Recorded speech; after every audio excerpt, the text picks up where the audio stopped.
भदोही जनपद के गोपीगंज निवासी कालीन व्यवसायी और भाजपा के नेता गगन गुप्ता और उनकी पत्नी के बीच इस समय विवाद काफी चर्चा में है। जहां पर गगन गुप्ता ने अपनी पत्नी के खिलाफ गोपीगंज थाने में शिकायत की है, वहीं उनकी पत्नी ने भी उनके खिलाफ शिकायत की है। और इसी बीच गगन गुप्ता ने जिलाधिकारी को भी पत्र देकर के न्यायिक गुहार लगाई है। आइए देखते हैं क्या कहा गगन गुप्ता ने। तो झूठ का उन्होंने पेड़ लगा के रखा हुआ है। जैसा कि वो कहती आ रही हैं कि मैं मायके में हूँ। पहला झूठ कि वो अपने मायके में नहीं है और मेरी सालों से मैंने मेरी पत्नी के भाइयों से लगातार संपर्क में हैं। उनकी माताजी जो है मुगल सराय में मेरी ससुराल है वहाँ पर हैं, जबकि वो अज्ञात जगह बनारस में कहीं पे है। दूसरी बात, जहाँ तक संपत्ति की बात कर रही हैं, जान का खतरा, ये पहली बार उन जिंदगी में नहीं कर रही हैं, ये दूसरी टाइम कर रही हैं। अपने सगे भाइयों से भी इसी संपत्ति को लगा के सारी संपत्ति अपने भाइयों की भी हड़प चुकी है और हड़पने के अलावा उनके खिलाफ मुकदमा भी दर्ज किया हुआ है। कई सिविल जज के यहाँ भी चल रहा है, हाई कोर्ट में भी चल रहा था। अभी अभी हाई कोर्ट में पता चला है कि कुछ ही दिन पहले जो है वो मुकदमा हार चुकी है। और विवाद का जड़ ये नहीं था कि हम उनकी संपत्ति मुझे लेनी है, बल्कि असली विवाद का जड़ ये था कि मैंने उनके विवाद में उनका साथ नहीं दिया। मेरे हिसाब से मेरे साले एकदम सही थे। पिता के संपत्ति पे पुत्र का भी अधिकार होता है। पुत्रियों को पढ़ाना लिखाना, अपने पैरों पे खड़ा करना, ये पिता का दायित्व होता है। उन्होंने पूरी निष्ठा से, इनके पिता निस्संदेह बड़े अच्छे इंसान थे, लेकिन इनकी माताजी विश्व में शायद ही ऐसी कोई महिला होगी जो कि अपने पुत्र एवं पुत्री के इतने खिलाफ रही हो। सरिता जी को ये लगता है कि मेरी माता मेरे साथ है, लेकिन मैं समझता हूँ कि उनसे घटिया औरत, उनसे कुछ कहने में भी बुरा लग रहा है कि कुछ शब्दों का अशब्द हो जाएगा, लेकिन सच्चाई बताऊं कि इनसे घटिया औरत मैंने आज तक इतिहास में नहीं देखी।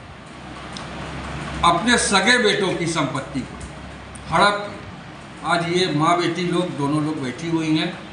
माँ तो इस समय मुगल सराय में बैठी है, बेटी जो है बनारस में कहीं मकान लेके लापता स्थान पे रह रही है। लेकिन जैसा उसने आरोप लगाया आपके ऊपर कि आप उसकी संपत्ति के हड़पने के लिए ये सब योजना उसके ऊपर इल्ज़ाम लगा रहे हैं कि वो किसी कांस्टेबल के साथ गई हैं, तो क्या इसमें सच्चाई है? अब सच्चाई जानना हो तो यहाँ के पुलिस महकमे में सारा रिकॉर्ड रखा हुआ है। हमको यहाँ के सीओ साहब ने पहले ही एक साल पहले ही आगाह कर दिया था कि कांस्टेबल विनय तिवारी का आपके पत्नी से नाजायज़ संबंध है। मुझे ऐसा नहीं है कि मुझे ज्ञात नहीं हुआ, उससे पहले ही मुझे ज्ञात हो चुका था, लेकिन मैंने सीओ साहब से कहा कि नहीं सर, ऐसी कोई बात नहीं है, उसका आना जाना इनके साथ है। मैं क्या कर सकता था? मैं अपने परिवार की इज्जत को छुपाने के लिए, दबाने के लिए आज तक चुप रहा।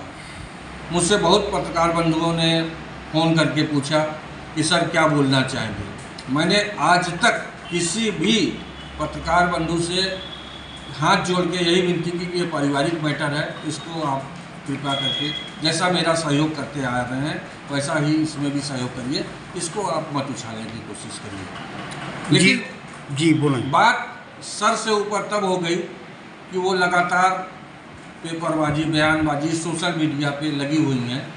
जैसा कि वो राज तिवारी एक कुख्यात अपराधी किस्म का इंसान है, कहने को तो सस्पेंडेड कांस्टेबल है, लेकिन सचमुच बोले तो उसने मुझसे 17 सितंबर को एक शब्द बोला कि दाऊद इब्राहिम भी कांस्टेबल था, अब मैं दिखा दूंगा, मैं तुम्हें जिंदा नहीं छोड़ूंगा। ये शब्द का इस्तेमाल उसने 17 सितंबर को किया। लेकिन मुझे अपने जान की उतनी परवाह नहीं है, मुझे परवाह है अपने बच्चों की जान की। मेरे 2 बेटियां, 1 बेटे हैं। बेटा हमारी पत्नी जो कि कही जाती है सरिता गुप्ता के साथ है, सबसे बड़ा जान का खतरा उसी को है।